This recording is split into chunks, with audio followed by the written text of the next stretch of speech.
All right, so now that you've had some practice with contour line drawings, let's talk a little bit about blind contour. So basically, when you have a blind contour drawing, you are doing the same thing, but not looking at the paper as you draw. So to help you with that, so we don't accidentally cheat and look at our paper, I'm giving you a paper plate. What I want you to do first is this. Poke a pencil through it, like so. And now you have a block so you can't see what you draw. Now we will do a few practice ones first, just to make sure that you're ready. So to practice, let's try starting with just a bottle of glue. So here's my bottle of glue.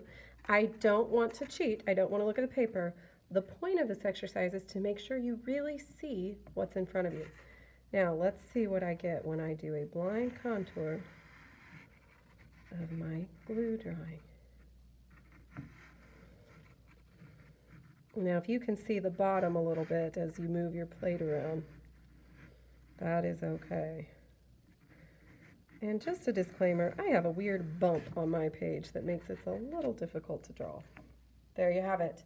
Blind contour. Now, if you notice, that's not a beautiful drawing. And guys, that's okay.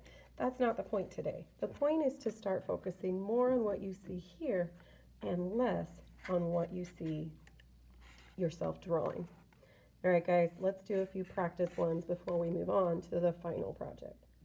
All right, now that you've practiced some blind contours, for your final project, you are going to need a partner or a couple partners, depending on how many people are at your table. And we're going to be doing a portrait as a blind contour. So, first thing you're going to want to do, take a pen. We're going to be using the ultra fine Sharpies today. And you're going to just poke it through your plate, like so. And then you're going to need to really focus on your partner. That means you're going to be taking turns today. Now, as I draw, and I'm drawing myself because I don't have a partner, but as I draw, I really want to focus on the outside of the person first.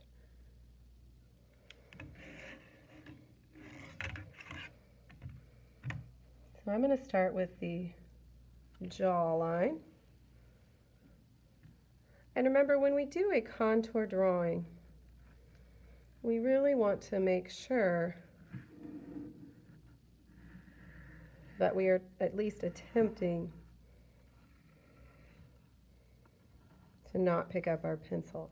Now, the trick with a portrait that makes it a little more difficult is as you move on to do the insides of the face, it becomes a little more difficult because you're being asked to make features without really being able to see what it is that you're drawing.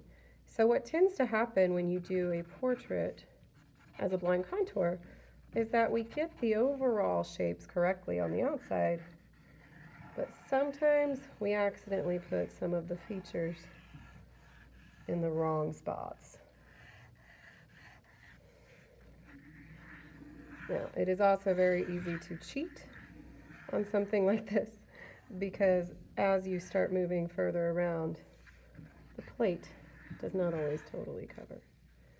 All right, take your time, and then let's see what you end up with. It's not the worst portrait I've ever seen, but you can tell it is a blind contour. All right, guys, let's get those blind contours going. Take your time. You do not get to start over with a blind contour drawing, but we are going to turn this into a very interesting abstract portrait by the time we're done. So make sure you take your time as best as you can. Try to cover and make it large on your page, but I realize that sometimes that's a challenge, so just do the best you can, guys. All right, find a partner and go ahead and get started.